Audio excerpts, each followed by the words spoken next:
Shalom. Shalom à tous ceux qui sont en direct. Celle-ci, probablement, ce sera le live le plus difficile. Ce que je ferai depuis les massacres du 7 octobre. Je vous demande vraiment d'écouter, surtout d'écouter jusqu'à la fin, parce que ce qui se passe est incroyable. Parce que ce qui se passe est incroyable. Et vraiment, on vit des jours très, très, très complexes. Alors, je remercie tout le monde qui est ici. Je m'excuse de ne pas être dans ma joie habituelle, de ne pas faire bienvenue de retour en Israël avec Aline. Mais je pense qu'on n'a vraiment même pas l'ambiance pour faire ça. J'ai aussi le chat ouvert ici. On est en direct. Je suis en direct avec vous depuis Jérusalem. J'ai aussi le chat ouvert ici en bas. Donc, vous pouvez aussi laisser vos commentaires tout au long de notre live. Mais les images, les vidéos, depuis le 8 janvier, alors, elles sont tellement gravées dans mon esprit et j'ai besoin de parler avec vous de ce qui se passe. Aujourd'hui, nous n'aborderons pas directement Jérusalem ni Israël, mais indirectement, oui. Aujourd'hui, nous parlons de l'Iran. Un massacre est en cours. Il y a eu et il y a un massacre en Iran et c'est incroyable ce qui se passe. Et j'ai vu les images, j'ai vu les vidéos, le peu d'informations qui sortent d'Iran et c'est horrifiant. Et les images me rappellent le massacre commis par le Hamas le 7 octobre. La douleur des mères. On voit une vidéo d'un père cherchant son fils en criant parmi des sacs de corps. Et lui cherchant et cherchant son fils. Lui, évidemment, ne le trouve pas dans la vidéo. Parmi les plus de 40 000 corps, et ce chiffre, nous allons en parler, plus de 40 000 morts. Je ne peux évidemment pas les publier ici. Si je publie ces vidéos ici, ma diffusion sera immédiatement coupée. Je peux les publier plus tard sur Telegram Israël avec Aline si quelqu'un le souhaite. Évidemment, je vais mettre des avertissements pour ceux qui n'ont pas l'estomac pour regarder, mais je vais aussi partager certaines des images là-bas sur Telegram. Ma question que je veux vous poser ici dans le chat est: combien d'entre vous savent ce qui se passe? Avez-vous entendu dans les médias parler de ce qui s'est passé en Iran? Vous pouvez répondre oui, non, un peu. J'ai besoin de vous entendre car au Moyen-Orient, c'est l'actualité du moment. Tout le temps ici, on suit et on regarde les informations. Je suis aussi bien les nouvelles israéliennes que les nouvelles américaines, ainsi que les nouvelles iraniennes. Je consulte aussi directement des sites iraniens pour m'informer, non seulement du point de vue d'Israël, mais surtout de ceux qui souffrent ce massacre. Mais je veux commencer par le début. Je veux que vous imaginiez un pays magnifique, développé, une population intelligente, studieuse, joyeuse. L'Iran, les amis, ou plutôt la Perse, est l'une des nations les plus belles et les plus aimées ici au Moyen-Orient. Pour n'importe quel Israélien à qui vous demandez ce que nous pensons du peuple iranien, vous n'entendrez que vraiment des éloges. À quel point ils sont un peuple travailleur, à quel point ils sont un peuple aimé, à quel point ils sont un peuple joyeux, à quel point ils sont un peuple qui a un pacte avec Israël. Le peuple iranien et celui d'Israël ont un pacte vieux de 2600 ans. Pour ceux qui ignorent l'histoire, je vais la résumer ici en quelques minutes. Israël a été envahi en l'an 586 par les Babyloniens. Les Babyloniens détruisent cette année-là le temple de Jérusalem et emmènent le peuple en exil. Ce fut une période de grande souffrance pour le peuple d'Israël, comme le raconte la Bible, notamment les psaumes. Au bord des fleuves de Babylone, nous avons pleuré. Le peuple exprime son désir de retourner chez lui sans le pouvoir. Un sauveur apparaît. La Bible l'appelle Cyrus de Perse, la Perse étant l'ancien nom de l'Iran. Cyrus de Perse. Il est appelé dans la Bible loin de Dieu. Et il fait quelque chose de révolutionnaire. En l'an 538 avant Jésus-Christ, Il fait une révolution des droits de l'homme, une révolution pour les minorités religieuses. Il s'adresse non seulement au peuple d'Israël attaqué par les Babyloniens, mais aussi à de nombreux autres peuples. Il s'adresse au peuple de cette époque et dit: vous pouvez retourner chez vous, vous pouvez recommencer à adorer vos dieux, vous pouvez reconstruire vos temples, et Israël revient sur sa terre pour rebâtir le second temple de Jérusalem.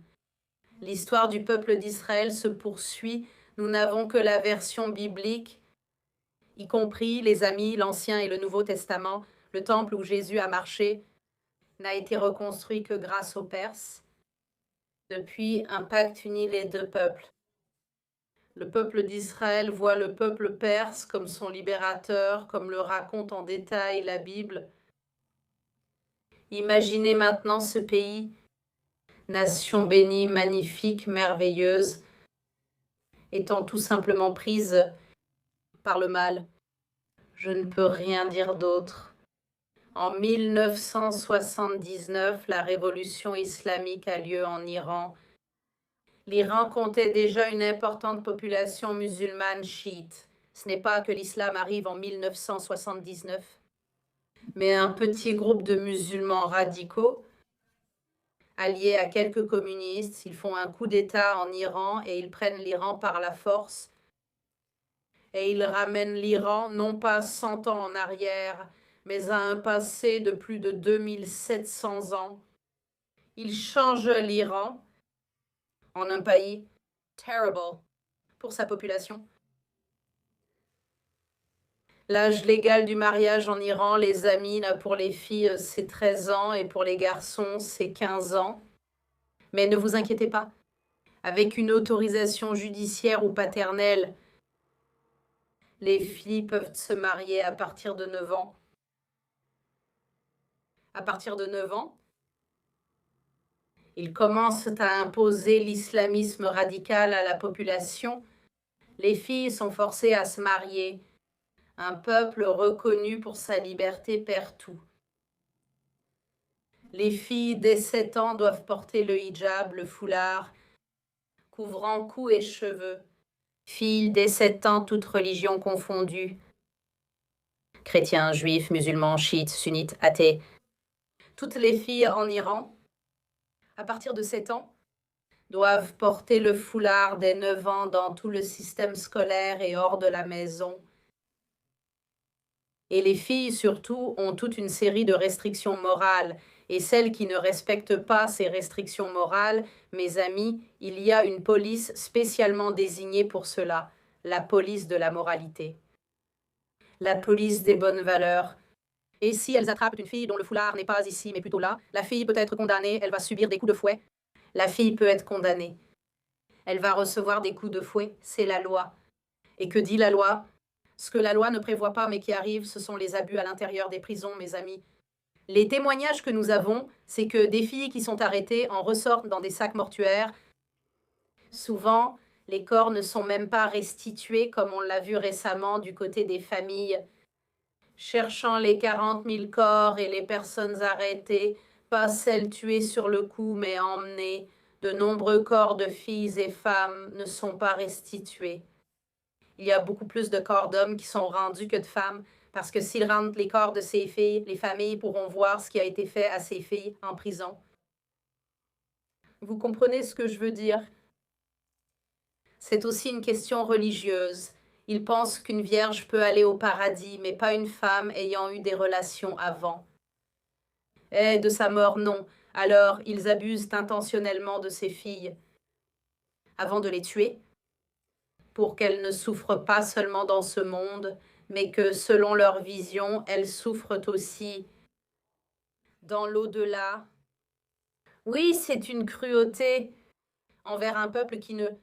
Aucun peuple ne mérite cela, mais celui-ci en était particulièrement éloigné, qui, pendant près de 2600 ans, ils ont eu toutes les libertés.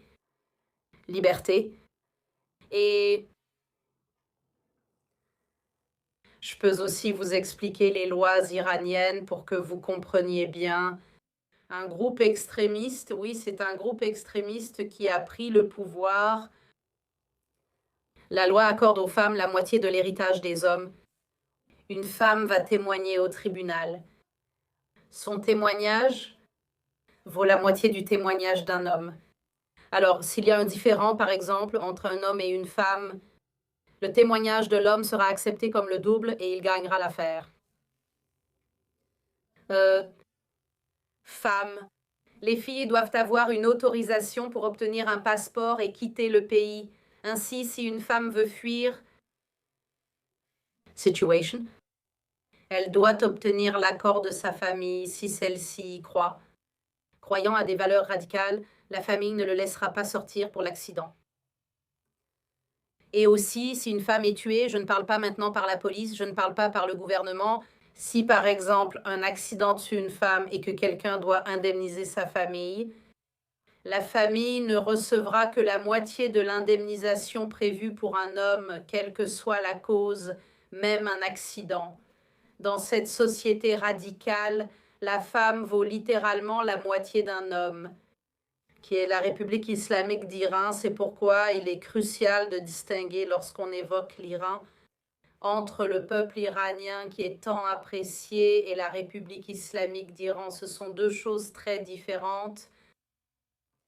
Et quand je vois tant de personnes rester silencieuses,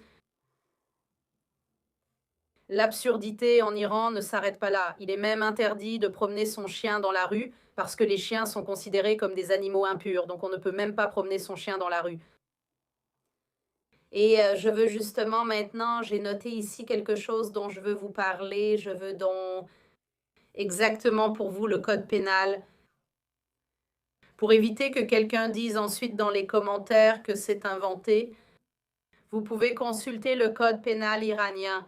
Je veux vous préciser ce qu'il y est écrit sur les minorités religieuses, c'est-à-dire toutes les personnes non musulmanes chiites. Donc, le code pénal islamique, ils ont une grave discrimination contre les religions, contre les juifs, chrétiens, bahaïs, sans parler de leurs souffrances, les athées. Aussi, donc, dans l'article 262 du Code pénal iranien, la loi appelée Sab al-Nabi, qui signifie insulte au prophète. Le prophète, dans ce cas, ils font référence à Mahomet. Toute prédication chrétienne, personnelle ou critique de l'islam peut être considérée comme un blasphème. Si une personne, écoutez bien, si quelqu'un va prêcher le christianisme, cela est considéré comme un blasphème et c'est un crime grave. Et cela peut être puni par la loi, par la peine de mort. Peine de mort pour ceux qui prêchent le christianisme. L'article suivant, qui est le 263, ouvre une brèche que si la personne se repent et revient à l'islam, ou il y en a quelques-uns là-bas, la personne revient à l'islam, ou la personne se réconcilie avec l'islam, la personne peut être... la personne n'aura pas la même punition. Prêcher le christianisme est interdit par la loi et peut entraîner la mort. Et les amis, l'apostasie, c'est-à-dire un musulman qui quitte l'islam, les amis, c'est aussi un crime passible de mort. Mettons bien les choses au clair, les amis, un musulman qui rencontre Jésus et décide de se convertir, les amis, ce musulman risque sa vie. Et même ceux qui sont nés chrétiens et ne se sont pas convertis au christianisme, les amis, ils subissent aussi de la discrimination devant les tribunaux. Par la loi, le témoignage d'un chrétien a la même valeur qu'un témoignage féminin, soit la moitié du témoignage. Cela signifie qu'en cas de conflit entre voisins, à propos d'une clôture cassée, n'importe quoi, le musulman gagnera toujours. Le témoignage de l'un affirmant ses actions est jugé plus valable et le musulman l'emportera toujours. C'est donc une discrimination systématique. La distribution de Bibles en persan est interdite. C'est interdit distribuer, imprimer, vendre, donner gratuitement des Bibles en persan parce que l'une des choses que le gouvernement de la République islamique redoute le plus, c'est le christianisme. Ce n'est pas un hasard. Aujourd'hui, le christianisme est la religion qui croit le plus en République islamique d'Iran. Regardez, ce n'est pas la majorité, mais c'est la religion à la croissance la plus rapide. Pendant ce temps, des musulmans chiites quittent la religion parce qu'ils regardent tout cela et disent « Je ne veux pas en faire partie ». Ils sont en train de partir, ils quittent l'islam et beaucoup se convertissent au christianisme. Et c'est ça, les amis, ils risquent leur vie. Encore une fois, leur vie est en danger à cause de leur conversion.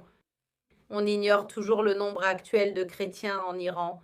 L'estimation officielle est de 117 000, mais on sait que le nombre est bien plus élevé. Des estimations situent entre 1 million et 3 millions de chrétiens en Iran. Cela signifie que la grande majorité des chrétiens sont des chrétiens illégaux. Ils se sont convertis et ne peuvent pas être comptés, car s'ils changent de religion lors du recensement, ils sont tués. Et ce gouvernement assassin, théocrate, il ne veut pas le faire uniquement avec la population d'Iran. Leur plan est un plan d'expansion mondiale, évidemment en commençant par le Moyen-Orient. Et c'est pourquoi ce qu'ils font à l'intérieur de l'Iran, ils exportent cela vers le reste du Moyen-Orient. Ils financent des groupes et gouvernements terroristes. L'Iran est le principal financier du terrorisme au Moyen-Orient. Ce ne sont pas mes opinions, mais des faits chiffrés. On estime, selon le Country Reports on Terrorism, le CRT, pour ceux qui veulent chercher sur Internet, on estime que le pays dépense entre 1 et 7 milliards de dollars par an pour le terrorisme, avec un M, les amis. Ils dépensent des milliards de dollars par an pour financer le pire du Moyen-Orient. Ils ont longtemps financé le gouvernement d'Assad en Syrie. Des centaines de milliers de morts en Syrie. Ce sang est sur les ayatollahs.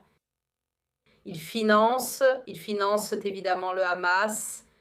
Et le sang de tous les morts du 7 octobre et de toute cette guerre est sur les mains des ayatollahs. Hezbollah au Liban, Houthis au Yémen, et ainsi de suite, les amis. Ils financent le terrorisme. Et vous, ça, donc ils ne causent pas seulement de la souffrance à leur propre population, mais à tout le Moyen-Orient. Des millions de morts ces dernières décennies au Moyen-Orient dus au terrorisme et à des gouvernements radicaux comme l'Iran. Et je ne comprends pas comment il y a encore des pays qui n'ont pas établi de relations diplomatiques avec ce gouvernement. Et je n'ai pas besoin de vous dire, à vous qui regardez, quels pays n'ont pas rompu, parce que vous qui regardez, vous savez très bien quels pays n'ont pas établi de relations diplomatiques avec l'Iran. Comme tu peux voir, dire à ta population et à celle d'Iran, nous achèterons leur pétrole, laisserons leurs navires accostés et maintiendront des relations diplomatiques. Fermer les ambassades, couper les relations diplomatiques. Vous êtes fous? Et ce ne sont pas seulement des milliards de dollars investis, mais aussi, les amis, laissez-moi, sinon je n'arrive pas à suivre le chat, des milliards de dollars alors que la population iranienne souffre de faim et de soif. Imaginez une mère iranienne qui subit le rationnement d'eau et n'a rien à donner à ses enfants. Sachant que l'argent qui lui appartient, à elle et à son pays, est investi pour tuer des enfants ailleurs au Moyen-Orient. Cet argent appartient à la population iranienne. Il est important de le souligner, les amis. Dire que la population et le gouvernement iranien sont deux choses distinctes n'est pas une opinion personnelle. Les statistiques indiquent que la population iranienne n'en veut pas. Les principales estimations indiquent qu'au moins 80% de la population iranienne est contre son gouvernement. Et des documents internes du gouvernement des ayatollahs, du gouvernement islamique radical d'Iran, des documents divulgués estiment eux-mêmes que 92% de la population est contre le gouvernement. Maintenant, La population souffre de la faim, de la soif et de mauvais traitements. Depuis 1979, la population subit cela et voit ce qui se passe depuis des décennies. Parce qu'une grande partie de la crise économique iranienne vient du fait qu'ils dépensent de l'argent dans d'autres choses, comme des milliards de dollars investis dans le programme nucléaire iranien. Ils veulent créer une arme nucléaire pour menacer l'Occident, Israël, les États-Unis et d'autres pays occidentaux. Et ils viennent et disent, ça suffit, on veut redevenir ce qu'on était, on veut redevenir la Perse. Et donc, tous les combien d'années y a-t-il des manifestations contre le gouvernement? Et maintenant, au début de ce mois-ci, au début janvier, certaines des manifestations ont commencé.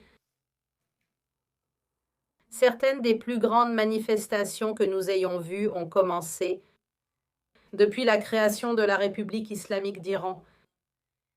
Et la réponse de l'Iran est pire que tout ce que l'on pouvait imaginer. Des millions de personnes ont manifesté. Comme on l'a dit, entre 80 et 90% de la population en a eu assez de toute cette souffrance et ils ont décidé de descendre dans la rue. La première grande manifestation a eu lieu le 8 janvier et s'est poursuivie le 9 janvier. Durant ces 2 jours, un massacre a eu lieu. Et les images ont commencé à sortir d'Iran et à se répandre dans le monde entier pour que le monde voie ce qui se passait. Les Iraniens suppliaient à l'aide. L'Iran a simplement coupé Internet dans tout le pays. Cela fait 400 heures, les amis, depuis le 9 janvier, l'Iran est complètement déconnecté du monde. Nous avons très peu d'informations sur ce qui se passe.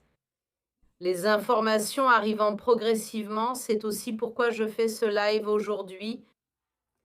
Nous recevons maintenant les informations des 8 et 9 janvier et c'est horrifiant ce que le gouvernement a fait. Il a pris ses troupes qui sont loyales au gouvernement et il a fait venir des troupes d'Irak. Ils ont fait venir des milices étrangères payées.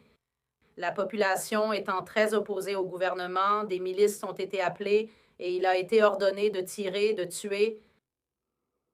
C'est ce qui a été décidé. Tirer pour tuer. Ils ont commencé à tirer et à tuer sans arrêt. Les témoignages précisent qu'ils visaient à la tête des victimes. Ce n'était pas pour immobiliser, ce n'était pas pour disperser la population. Souvent, ils encerclaient les manifestations de tous les côtés, tuant tout simplement tout le monde, tout le monde, tout le monde. Puis ils mettaient les corps dans des sacs et les emmenaient. Il y a des témoignages de personnes qui étaient encore blessées, mais qui ont été mises dans des sacs mortuaires alors qu'elles étaient encore vivantes. Et elles ont été emmenées, emmenées, emmenées et emmenées.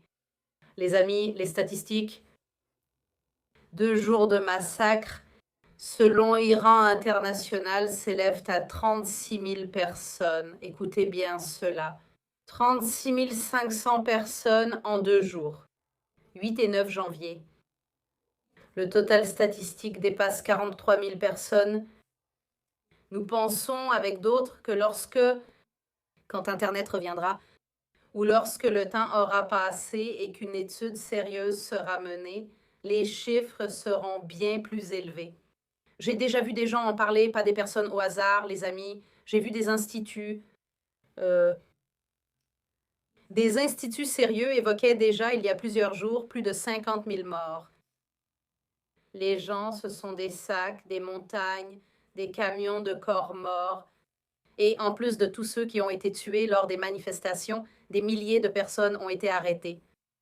Et comme nous l'avons dit, ce qui est arrivé aux filles emprisonnées, la plupart des personnes arrêtées ont également été tuées en prison. Ceci est contre du bon sens, les amis. C'est contre toute humanité et je ne comprends pas comment cela n'est pas à la une de tous les journaux du monde, ici au Moyen-Orient, oui. Ici au Moyen-Orient, c'est à la une de tous les journaux. Ce qui se passe en Iran impacte tout le Moyen-Orient, comme je l'ai dit, l'Iran dépense des milliards par an pour financer des groupes terroristes influençant de nombreux conflits internes. Mais pourquoi cela ne fait-il pas la une des journaux au Brésil? Évidemment, j'ai vu certains en parler à propos du conflit, mais comment cela n'est-il pas en une?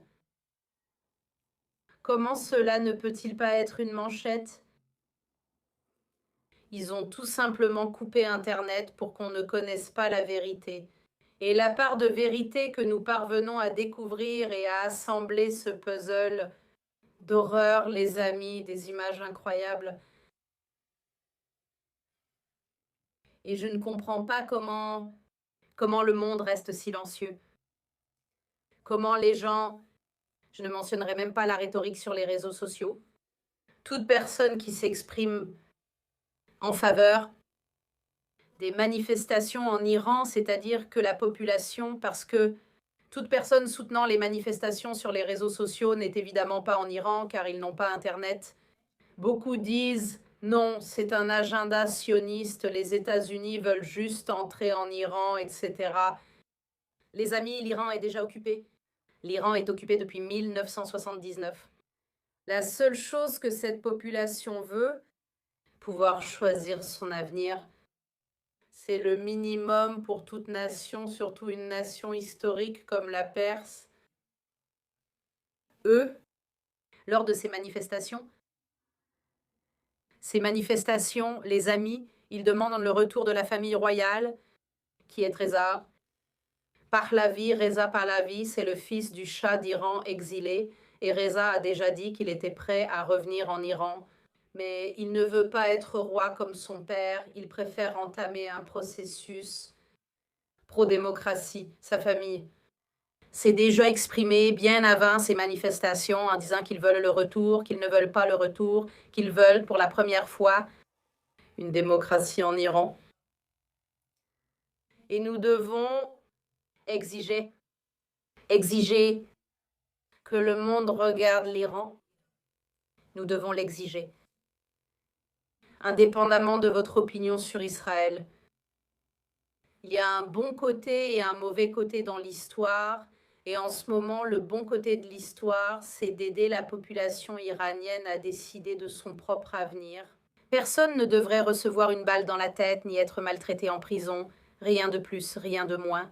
Simplement pour avoir dit « je veux choisir ma religion », de choisir d'avoir un chien ou non, de choisir comment je m'habille, de choisir qui je suis, de choisir l'avenir de ma nation.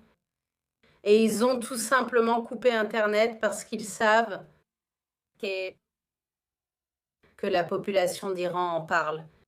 Et les créateurs de contenu, les personnes iraniennes qui sont en exil et qui parlent, tout le monde dit la même chose parce qu'ils sont les seuls à avoir une voix. Alors, qu'est-ce qu'on peut faire? Que peut faire quelqu'un hors d'Iran? Ne pas laisser le monde se taire. Quand on voit les gens discuter d'autres sujets dans les médias, il faut demander « Et l'Iran? Que se passe-t-il en Iran? Pourquoi vous ne parlez pas de l'Iran ?» Dire aussi au gouvernement du monde, il y a eu un vote récemment, il y a quelques jours, au sein de l'Organisation des Nations Unies. Ce n'est pas que je sois une grande fan de l'Organisation des Nations Unies, mais l'Organisation des Nations Unies est l'un des rares organismes qui peut faire le minimum en Iran. Et le vote à l'Organisation des Nations Unies portait sur la nécessité d'enquêter sur les massacres lors des manifestations, c'est tout. Il s'agissait simplement d'enquêter sur ce qui s'était passé. Parce que les rapports que nous avons indiquent que même des armes chimiques ont été utilisées contre la population civile, des armes chimiques. Et lors de ce simple vote à l'Organisation des Nations Unies, des pays, j'ai honte de cela, des pays d'Amérique latine n'ont pas pu voter oui, enquêtons sur ce qui s'est passé. Nous devons faire pression sur nos gouvernements pour que, oui, affirmons que nous refusons un tel massacre. Nous devons donner la parole aux Iraniens et nous devons prier pour eux. Et je sais que la fin de cette terreur viendra en Iran. Je ne peux pas dire si cela arrivera dans un jour, une semaine, un mois ou une décennie. Je sais que leur gouvernement tombera et que le peuple iranien sera libre, mais j'espère qu'aucun autre jeune innocent n'aura à mourir à cause des Sur les 43 000 personnes recensées par le Centre des droits de l'homme, la plupart étaient jeunes. Il y a de nombreux mineurs, des familles entières qui sont sorties manifester, des parents avec leurs enfants. Tout le monde a tout simplement été assassiné. Brian, pour eux. Et je veux vous lire une prophétie de Jérémie qui parle d'Élam. Élam est l'un des noms bibliques de l'Iran. La parole du Seigneur qui est venue à Jérémie la prophétesse contre Élam au début du règne de Sédécias, roi de Juda, disant « Ainsi parle le Seigneur des armées. Voici que je briserai l'arc d'Élam, la principale force de sa puissance, et je ferai venir sur Élam les quatre vents des quatre coins du ciel, et je les disperserai à tous ces vents, et il n'y aura aucune nation où les fugitifs d'Élam ne viendront pas, car je ferai qu'Élam soit dispersé devant ses ennemis, et face à ceux voulant leur ôter la vie. J'abattrai sur eux le mal et ma colère, dit le Seigneur, et j'enverrai après eux l'épée jusqu'à ce qu'elle les consume. Et j'établirai mon trône en Élam, et j'y détruirai, et je détruirai le roi et les princes de là, dit le Seigneur. Mais il arrivera dans les derniers jours que je ramènerai les captifs d'Élam. La prophétie parle de la restauration d'Élam.